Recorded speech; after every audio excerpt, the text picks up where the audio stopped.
আজ আমি তোমাদের সাথে যে রেসিপিটা শেয়ার করছি এটা একটা মিক্সড ফ্রাইড রাইসের রেসিপি। এর জন্য নিচ্ছি বাসমতি চাল। বাসমতি চালটা নিয়ে ভালো করে ধুয়ে আমি এটা জলে একটু ভিজিয়ে রেখে দিলাম। এদিকে মিক্সড ফ্রাইড রাইস মানে তাই চিকেন, প্রন, ডিম তিনটে দিয়েই করব। তাই চিকেনটাকে ছোট ছোট কিউব করে কেটে নিয়েছি, বোনলেস চিকেন অবশ্যই। নিয়ে এর মধ্যে একটু নুন, লেবুর রস, একটু গোলমরিচের গুঁড়ো, একটু রসুন কুচি আর একটু সয়া সস এই দিয়ে এটাকে ভালো করে মেখে কিছুক্ষণ রেখে দেব।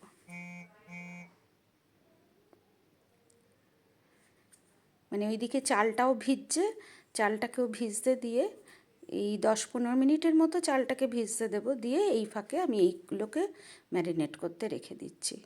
প্রনটাও তাই, মাথা খোসা সব কিছু পরিষ্কার করে ফেলে পিঠে যে সুতোর মতন একটা অংশ থাকে, ভীষণ ইম্পর্ট্যান্ট ওটাকে ফেলা, ওটাকেও ফেলে পরিষ্কার করে ভালো করে জল ঝরিয়ে আমি একটু নুন, একটু লেবুর রস,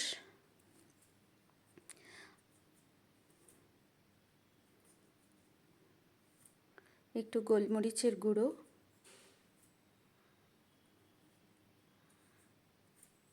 আর একটু রসুন কুচি এই দিয়ে এটাকে ভালো করে মেখে নিচ্ছি। এই দুটো একটু মেখে কীরকম থাক কিছুক্ষণ, চিকেন আর প্রনটাও, তাহলে একটু এই নুন মশলার ইয়েগুলো এর ভেতরে একটু ঢুকবে। সেই ফাঁকে এবার ভাতটা করে নেব।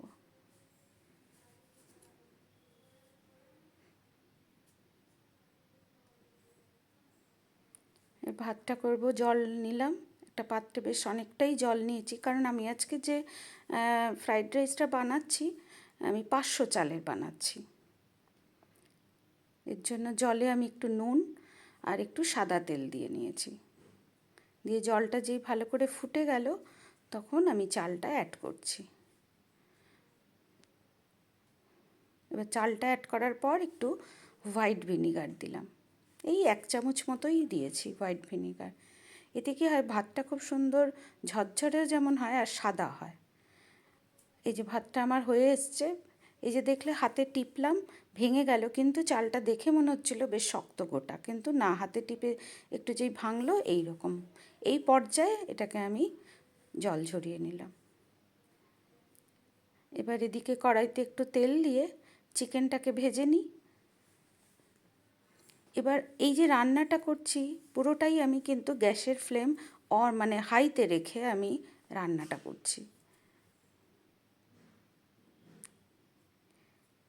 চিকেনের জলটা বেরিয়ে, এই যে জল বেরিয়েছে, জলটা শুকনো অবধি, বেশিক্ষণ কিছু ফ্রাইয়ের ব্যাপার নেই, কারণ চিকেন লেবুর রস এসব দিয়ে মাখানো ছিল তো, ওতে এটা একে তো ছোটো ছোটো পিস বোনলেস, সেদ্ধ হয়ে যায়।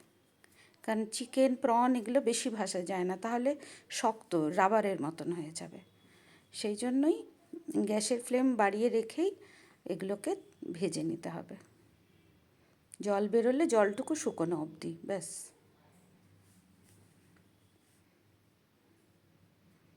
দিয়ে প্রনটাও এবার হয়ে গেল। সবই সাদা তেল দিয়েই ভাজছি আমি।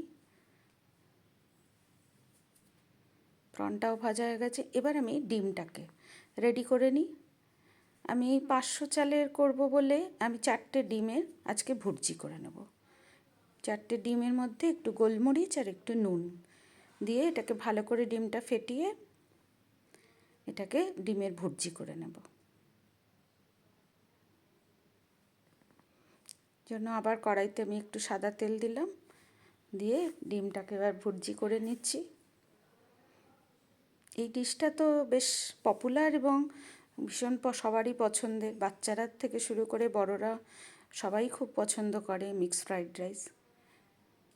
এর সঙ্গে কিছুই না, এটা শুধুও যেমন এমনিও খাওয়া যায় একটু স্যালাড হলে, বা এর সঙ্গে সাইড ডিশ হিসেবে তো চিলি চিকেন বা ফিশের প্রিপারেশন বা ভেজ হলে অনেক কিছুই আছে, ভেজ মাঞ্চুরিয়ান এসব দিয়ে এটাকে সার্ভ করে দেওয়া যায়। হয়ে গেছে আমার ডিমের ভুর্জিটাও, খালি একটু খুন্তি দিয়ে এগুলো একটু ছোট ছোট ছোট করে একটু ভেঙে দিতে হবে। এই তিনটেই রেডি হয়ে গেল। এবার মূল রান্নাটা শুরু করি। এর জন্য একটু তেলটা বেশি নিলাম, মানে এই 2 টেবিল স্পুন মতন নিয়েছি। নিয়ে একটু রসুন কুচি দিলাম। একটু রসুনটা আমি বেশিই দিয়েছি, রসুনটা বেশি। আর এবার আমি একটু আদা কুচি দিচ্ছি, আদাটা একটু কম, মানে 2 টেবিল স্পুন মতো রসুন কুচি আর 1 টেবিল স্পুন মতন, 1 তার থেকেও হয়তো একটু কমই হবে মনে হয়, দিয়ে আদা কুচি দিয়ে একটু কাঁচা লঙ্কা কিছু কুচি দিলাম। এবার এগুলো কোনোটা খুব বেশি ভাজার কিছু নেই, একটু অল্প নেড়ে চেড়েই এবার পেঁয়াজ কুচি দিলাম। আমি অবশ্য এখানে স্প্রিং অনিয়নের যে সাদা অংশটা সেইটাকেই কুচি করে আজকে অ্যাড করেছি। যদি স্প্রিং অনিয়ন তোমরা না পাও তাহলে এমনি যেমন নর্মাল পেঁয়াজ সেটাও ছোট ছোট করে কুচি করে দিয়ে দিতে পারবে। এখন যেহেতু বাজারে প্রচুর স্প্রিং অনিয়ন, সেই জন্য আমি স্প্রিং অনিয়ন দিয়েই করছি। দিয়ে এবারে এর মধ্যে আমি কিছু সবজি অ্যাড করছি, মানে একটু গাজর আর একটু বিনস দিলাম। ছোট ছোট করে কেটে নিয়েছি, তাতে কী হবে, এতে তো কোনো জলও পড়বে না আর বেশি তেল দিচ্ছি না। এটাকে ভাজা করতে হবে যাতে সেদ্ধ হয়ে যায় আর কি। দিয়ে অল্প একটু নুন দিলাম। নুনটা কিন্তু আমি এই ঠিক সবজির আন্দাজেই নুনটা দিয়েছি। এবার আমি ক্যাপসিকাম কুচিটা অ্যাড করলাম। এখানে চাইলে কেউ মানে ইয়েলো রেড এই 2 ধরনের ক্যাপসিকামও দিতে পারো। আমি শুধুই আজকে গ্রিন ক্যাপসিকাম দিয়ে করলাম। দিয়ে এবার হয়ে গেছে সবজিটাও ভাজা। এবার আমি ভাতটাকে অ্যাড করছি। যে কোনো ফ্রাইড রাইস এইসবের ক্ষেত্রে ভাতটা কিন্তু খুব ইম্পর্ট্যান্ট। ভাতটা এমনভাবে বানাতে হবে যে সেদ্ধও হবে, ঝরঝরে গোটা গোটাও থাকবে। আর এই ভাতটা দিয়ে যখন আমরা এই যে মেশাবো না, তখন খুব সাবধানে আস্তে হাতে, যাতে ভাতগুলো না ভাঙে, এরকম সুন্দর গোটা গোটাই থাকে। এবার এর মধ্যে আমি একটু সয়া সস দিলাম, একটু গোলমরিচের গুঁড়ো আর খুব সামান্য একটু নুন দেবো। মানে এই নুনটা হচ্ছে ভাতের আন্দাজে, কারণ আমি ভাতটা বানানোর সময় অল্প একটু নুন দিয়েছি, সবজিতে নুন দেওয়া অল্প ছিলই। এবার সয়া সসও সল্টি খুব, সেই জন্য খুব অল্প একটুখানি জাস্ট নুন দিলাম। দিয়ে ভালো করে খালি এটাকে এবার সাবধানে ভালো করে নাড়াতে হবে। মিশিয়ে দেওয়া হয়ে গেল সবটা। দিয়ে এবার আমি চিকেন, প্রন আর ডিম এই 3টেকে অ্যাড করে দিচ্ছি। এটা হয়তো একটু কিছু কিছু এই ভাগে ভাগে এগুলো আলাদা আলাদা করে নিতে হয়, নাহলে এগুলো করে নেওয়া থাকলে মেন রান্নাটা বেশিক্ষণ লাগে না। মানে ধরো তুমি যখন খাবারটা সার্ভ করবে তার আগে যদি এগুলো সবই রেডি করে নেওয়া থাকে, তাহলে মেন রান্নাটা খুব অল্প সময়ের মধ্যেই জাস্ট হয়ে যায়। ভালো করে মিশিয়ে নেওয়া হয়ে গেছে। এবার আমি স্প্রিং অনিয়নের যে সবুজ পার্টটা সেইটা অ্যাড করলাম। পুরো রান্নাটাই কিন্তু আমি আজকে গ্যাসের ফ্লেমটাকে হাইতে রেখেই করেছি।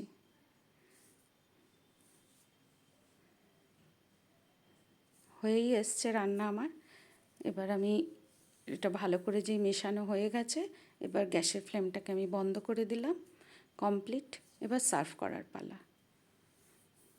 এবার আমি সার্ভ করেও উপর থেকে একটু স্প্রিং অনিয়ন ছড়িয়ে দিলাম। বেশ ভালো হয় খেতে এই ডিশটা, বানিও। ধন্যবাদ।